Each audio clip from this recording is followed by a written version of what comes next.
నమస్తే, welcome to our channel. నేను సౌజన్య.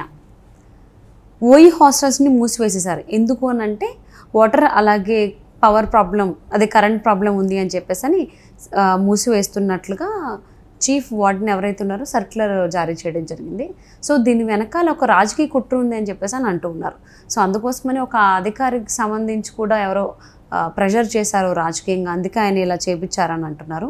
So ఎవరైతే బీఆర్ఎస్కి టచ్లో ఉన్నారో వాళ్ళ లిస్ట్ కావాలని చెప్పినట్టు రేవంత్ రెడ్డి అడిగినట్టుగా తెలుస్తుంది, కథనాలు వస్తున్నాయి. మరి ఈ అంశానికి సంబంధించి మనతో మాట్లాడడానికి, వారి విశ్లేషణని మనతో పంచుకోవడానికి ఈరోజు మనతో పాటు ఉన్నారు senior political analyst KVV Prasad గారు ఉన్నారు. వారితో మాట్లాడదాం. నమస్తే అండి. నమస్తే అమ్మా. అంటే రేవంత్ రెడ్డి ఇలా లిస్ట్ అడగడం వెనకాల అంటే ఆయన ఆలోచన ఏముండి ఉండొచ్చు అంటారు? ఏం చేయడానికి? ఏమీ లేదమ్మా. ఇప్పుడు ఓయూ హాస్టల్స్ అంటేనే కూడా వాళ్ళు విద్యార్థి నాయకులు, విద్యార్థి సంఘ నాయకులు ఎక్కువ ఉంటారు అక్కడ.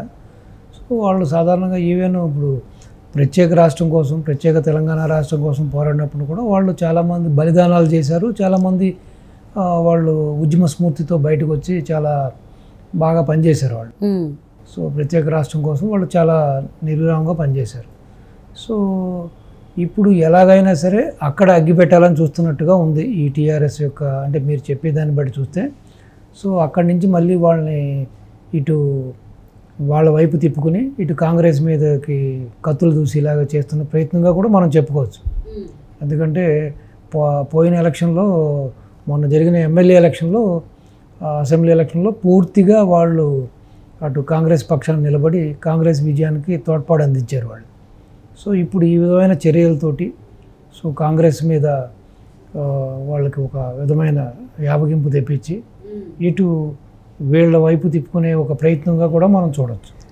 అంటే ఇప్పుడు రాబోయేటువంటి ఎన్నికలు ఇంకా మనకి 10 రోజులే ఉంది క్యాంపెయినింగ్కి సంబంధించి మనం చూసుకున్నట్లయితే. అంటే ఇప్పుడు ఈ టైంలో ఇలా ఓయి హాస్టల్స్ని మూసివేయించడం వెనకాల రాజకీయ కుట్ర సంబంధించి ఏమన్నా ఉంది అని అనుకోవచ్చా నిజంగానే? అంటే కాంగ్రెస్ని దెబ్బతీయడం కోసం. అంతే కదా, 100%. ఇప్పుడు ఒక పై అధికారి కనీసం అది కన్సర్న్ మినిస్టర్ దృష్టికో లేకపోతే సీఎం ఫేసీ దృష్టికో తీసుకెళ్లకుండా ఆయనే సొంత నిర్ణయం తీసుకుని ఆ వార్డెన్కి ఆ విధంగా ఆదేశాలు జారీ చేయడం అనేది డెఫినెట్గా అది కుట్రపూరితంగానే చూడాలి. అది ఎలక్షన్ టైంలో కూడా సాధారణంగా అయిన ఇష్యూ ఉన్నా కూడా ఎలక్షన్ టైంలో బయట నుంచి వాటర్ ట్యాంకర్స్ ద్వారా వాటర్ తీసుకురావడమో లేకపోతే వేరే విధంగా ఆల్టర్నేటివ్ ఏర్పాట్లు చేయడం చేస్తారు.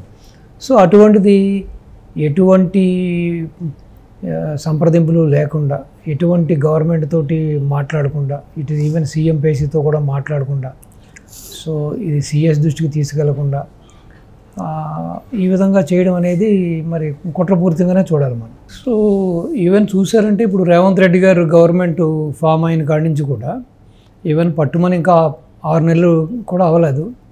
సో ఎన్నో టీచింగ్ ప్రాబ్లమ్స్. ఒక కొత్త ప్రభుత్వం అధికారంలోకి వచ్చినప్పుడు ఇప్పుడు పాత ప్రభుత్వం మీద అనేక ఆరోపణలు ఉన్నాయి, అవినీతి ఆరోపణలు ఉన్నాయి. సో ఈవెన్ ఈ కాళేశ్వరం ప్రాజెక్ట్స్ కానీ ఈ విధంగా ఈ నీటిపారుదల ప్రాజెక్టుల్లో కూడా అంచనాలని విపరీతంగా పెంచేసేసి విపరీతంగా కోట్లాది రూపాయలు, 100 కోట్లు 1000 కోట్లు దుర్వినియోగం జరిగినట్టుగా కూడా చెబుతున్నారు. సో దానికి సంబంధించిన దాఖలాలు కూడా చాలా విషయాల్లో కూడా ప్రూఫ్స్తో సహా నిరూపిస్తున్నారు. ప్లస్ దాని మీద ఆల్రెడీ ఒక రిటైర్డ్ జడ్జితో ఎంక్వైరీ కూడా ఏం జరిగింది. సో ఈవెన్ మొన్న ఒక 3-4 డేస్ బ్యాక్ కూడా చూసుకుంటే హరీష్ రావు గారు కూడా ఒక ఛాలెంజ్ విసరడం జరిగింది రేవంత్ గారికి. మీరు రాజీనామా పత్రంతో రండి, నేను రాజీనామా పత్రం వస్తా, మీరు చేసిన హామీలు అవి కూడా చేయట్లేదు అది ఇది అని చెప్పి కూడా ఆయన కూడా ఏదో ఛాలెంజ్ ఉంది. ఇప్పుడు కనీసం ఇప్పుడు ప్రస్తుతం ఉన్న Congress government baby running bear foot. So ఈ అవకతవకలన్నింటినీ సరిదిద్దుకొని ప్లస్ ఖజానా కూడా పూర్తిగా ఖాళీ అయిపోయింది, మొత్తం అప్పుల మయమైపోయింది. సో మళ్ళీ ఈ హామీలు ఏ విధంగా చేయాలి, ఏ విధంగా మనీ జనరేట్ చేయాలి, సంపదను సృష్టించాలనే ఆలోచనలో రేవంత్ రెడ్డి గారు ఉన్నారు.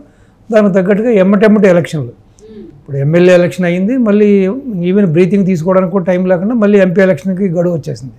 సో ఇప్పుడు ఆ యొక్క ఎంపీ ఎలక్షన్లో కూడా అందరూ నిమగ్నమై ఉన్నారు.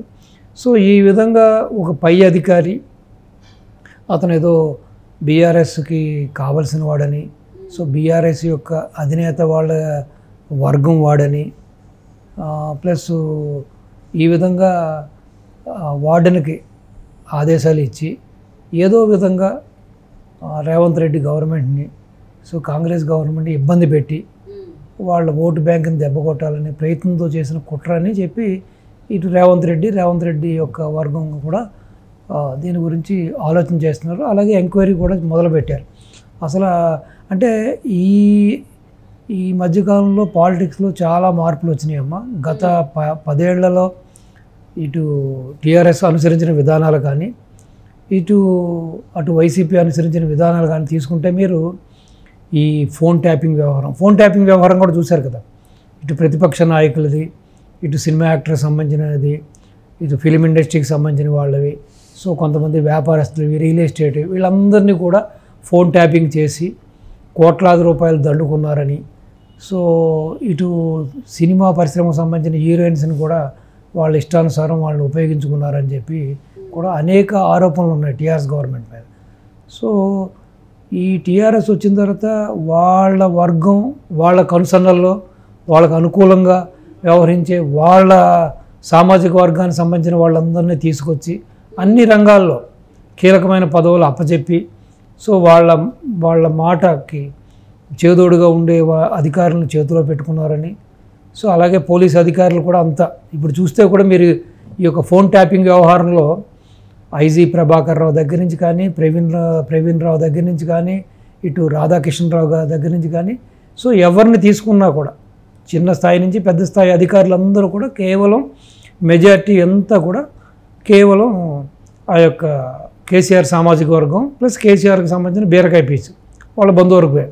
సో ఇప్పుడు కూడా ఆల్రెడీ వాళ్ళ నియమించిన కొంతమంది అధికారులు ఇప్పుడు కూడా టీఆర్ఎస్కి అనుకూలంగానే పనిచేస్తున్నారని, సో ఇక్కడ జరిగే ప్రతి ఒక్క డెవలప్మెంట్ని కూడా కేసీఆర్ కుటుంబానికి తెలియపరుస్తున్నారని, ఏదో విధంగా ప్రజల్లో కాంగ్రెస్ని బలహీనపరిచి రేవంత్ రెడ్డి గవర్నమెంట్ని దెబ్బ కొట్టాలని, కూల్చేయాలని ఆలోచనలు ఉన్నాయని, ఆ విధంగా ప్రయత్నాలు కూడా సాగుతున్నాయన్నది చాలా రోజులుగా కథనాలు వస్తున్నాయి, చాలామంది చెప్పుకుంటున్నారు కూడా.